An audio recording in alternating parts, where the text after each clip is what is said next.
മുഖ്യമന്ത്രി പിണറായി വിജയന്റെ mobile phone cut ചെയ്തു. മുഖ്യമന്ത്രി എന്ന നിലയിൽ അനുവദിച്ച നമ്പറാണ് കട്ട് ചെയ്തിരിക്കുന്നത്. കഴിഞ്ഞ 10 വർഷമായി ഉപയോഗിക്കുന്ന നമ്പറാണിത്.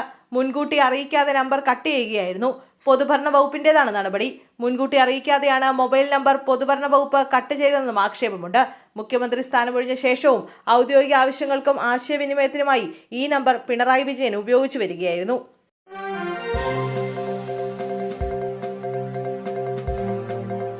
തൃശൂർ മെഡിക്കൽ കോളേജ് ക്യാമ്പസിനുള്ളിൽ ഡോക്ടർക്ക് പാമ്പ് കടിയേറ്റു. മെഡിക്കൽ കോളേജിലെ പീഡിയാട്രി വിഭാഗം ഡോക്ടറായ ശ്രേയയ്ക്കാണ് പാമ്പ് കടിയേറ്റത്. ഇന്ന് രാവിലെ 11 മണിയോടെയായിരുന്നു ക്യാമ്പസിനെ ഒന്നടങ്കം പരിഭ്രാന്തിയിലാഴ്ത്തിയ ഈ സംഭവം നടന്നത്. ക്യാമ്പസിലെ കാർ പാർക്കിംഗ് ഏരിയയിൽ വെച്ചാണ് ഡോക്ടർക്ക് പാമ്പ് കടിയേറ്റത് എന്നാണ് പ്രാഥമിക സംശയം.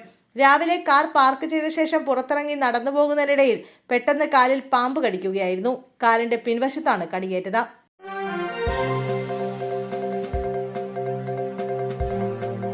പിണറായി വിജയന്റെ ഡ്രൈവറെ മർദ്ദിച്ചെന്ന പരാതി അടിസ്ഥാനരഹിതം. വിശദീകരണവുമായി റെയിൽവേ പോലീസ്. ഡ്രൈവറെ മർദ്ദിച്ചിട്ടില്ല എന്നാണ് പോലീസ് വിശദീകരണം. സംഭവത്തിൽ ഇന്റലിജൻസ് മേധാവിക്ക് റെയിൽവേ പോലീസ് റിപ്പോർട്ട് നൽകി.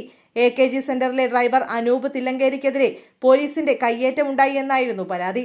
പിണറായി വിജയനെ റെയിൽവേ സ്റ്റേഷനിൽ ഇറക്കുന്നതിനിടെയാണ് സംഭവം നടന്നത്. വണ്ടിയെടുത്ത് മാറ്റട എന്ന് ആക്രോശിച്ചുകൊണ്ട് കഴുത്തിനു പിടിച്ച് തള്ളിയതായാണ് അനൂപ് പറയുന്നത്. റെയിൽവേ സ്റ്റേഷനിൽ ഡ്യൂട്ടിയിലുണ്ടായിരുന്ന പോലീസുകാരാണ് കയ്യേറ്റം ചെയ്തതെന്നായിരുന്നു പരാതി. പോലീസുകാർക്കെതിരെ നടപടി ആവശ്യപ്പെട്ട് അനൂപ് DGPക്ക് പരാതി നൽകിയിരുന്നു. ജയൻ, ശരത് എന്നീ പോലീസുകാരാണ് കയ്യേറ്റം ചെയ്തതെന്നും പരാതിയിൽ പറയുന്നു.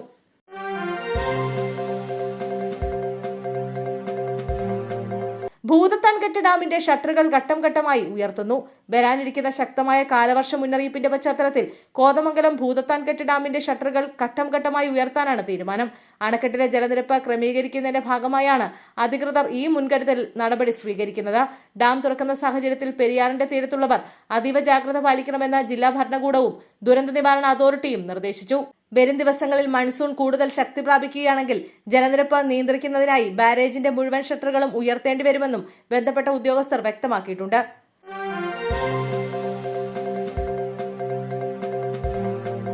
ഗുരുവായൂർ ക്ഷേത്രത്തിൽ ഭക്തർക്ക് സുഖദർശനം സാധ്യമാക്കാൻ വെർച്വൽ ക്യൂ സംവിധാനം വരുന്നു. ഗുരുവായൂർ ക്ഷേത്ര ദർശനത്തിന് വെർച്വൽ ക്യൂ സംവിധാനം വരുന്നു. ഭക്തർക്ക് സുഖദർശനം സാധ്യമാക്കുന്നതിന് ആവശ്യമായ നടപടി സ്വീകരിക്കണമെന്ന് ഹൈക്കോടതി നിർദ്ദേശിച്ചിരുന്നു. ഇതിനെ തുടർന്നാണ് വെർച്വൽ ക്യൂ സംവിധാനം നടപ്പിലാക്കുന്നതെന്ന് ദേവസ്വം ചെയർമാൻ AV ഗോപിനാഥ് വാർത്താ സമ്മേളനത്തിൽ അറിയിച്ചു. ദേവസ്വം ആവിഷ്കരിച്ച ഫേസ് ഓഫ് സംവിധാനം നടപ്പാക്കുന്നതിന് മുന്നോടിയായാണ് വെർച്വൽ ക്യൂ ഒരുക്കുന്നത്.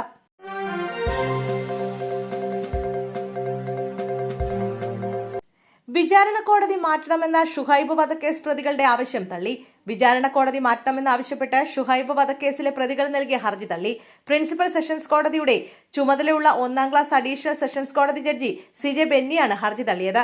തലശ്ശേരി 3ാം അഡീഷണൽ ജില്ലാ സെഷൻസ് കോടതിയിലാണ് വിചാരണ നടക്കുന്നത്. നാളെ വിചാരണ ഇതേ കോടതിയിൽ തുടരും. എന്നാൽ ഹർജി സെഷൻസ് കോടതി തള്ളിയ സാഹചര്യത്തിൽ ഹൈക്കോടതിയെ സമീപിക്കാൻ നീക്കം നടക്കുന്നുണ്ട്.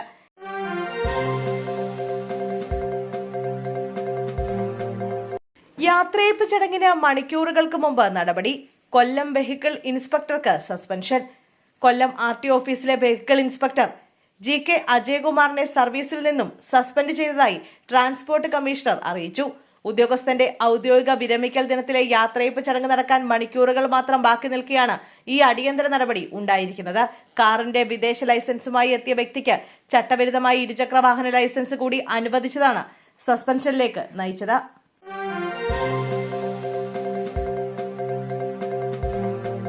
വെള്ള റേഷൻ കാർഡ് ഉടമകൾക്ക് ആശ്വാസം. ഈ മാസവും 4 കിലോഗ്രാം അരി കുറഞ്ഞ നിരക്കിൽ ലഭിക്കും. സംസ്ഥാനത്തെ വെള്ള റേഷൻ കാർഡ് ഉടമകൾക്ക് ജൂൺ മാസത്തിലും 4 കിലോഗ്രാം അരി വീതം ലഭിക്കുമെന്ന് സിവിൽ സപ്ലൈസ് വകുപ്പ് അറിയിച്ചു. കിലോഗ്രാമിന് 10.90 രൂപ നിരക്കിലാണ് ഈ മാസം വെള്ള കാർഡുകാർക്ക് അരി വിതരണം ചെയ്യുക. കഴിഞ്ഞ മാസവും ഇതേ അളവിലെ നിരക്കിലുമായിരുന്നു വെള്ള കാർഡുകാർക്കുള്ള റേഷൻ വീതം നിശ്ചയിച്ചിരുന്നത്.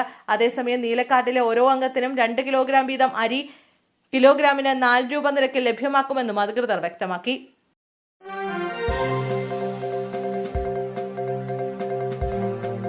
+1 സീറ്റുകളിൽ പുതിയ മാനദണ്ഡം നടപ്പിലാക്കും. സംസ്ഥാനത്തെ വിദ്യാഭ്യാസ മേഖലയിൽ മാറ്റം കൊണ്ടുവരുമെന്ന് വിദ്യാഭ്യാസ മന്ത്രി N. ഷംസുദ്ദീൻ.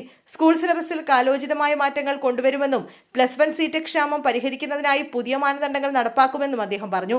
1 മുതൽ 11 വരെയുള്ള ക്ലാസുകളിലെ സിലബസ് പരിഷ്കരണം കഴിഞ്ഞ തവണ പൂർത്തിയായതായി മന്ത്രി ചൂണ്ടിക്കാട്ടി. ഇത്തവണ 12ാം ക്ലാസ്സിലെ കൂടി പരിഷ്കരണം വരുന്നതോടെ ഒരു ഘട്ടം പൂർത്തിയാവും.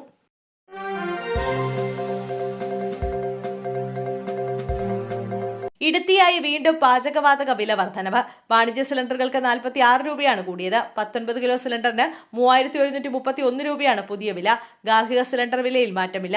പുതുക്കിയ വില ഇന്നു മുതൽ നിലവിൽ വരും. ഫെബ്രുവരിയിൽ പശ്ചിമേഷ്യൻ സംഘർഷം ആരംഭിച്ചതിനു ശേഷം ഇത് 4ാം തവണയാണ് വാണിജ്യ സിലിണ്ടറിന്റെ വില വർദ്ധിപ്പിക്കുന്നത്. മെയ് 1-ന് 19 കിലോ വരുന്ന വാണിജ്യ സിലിണ്ടറിന് ഒറ്റയടിക്ക് 993 രൂപ വർദ്ധിപ്പിച്ചിരുന്നു.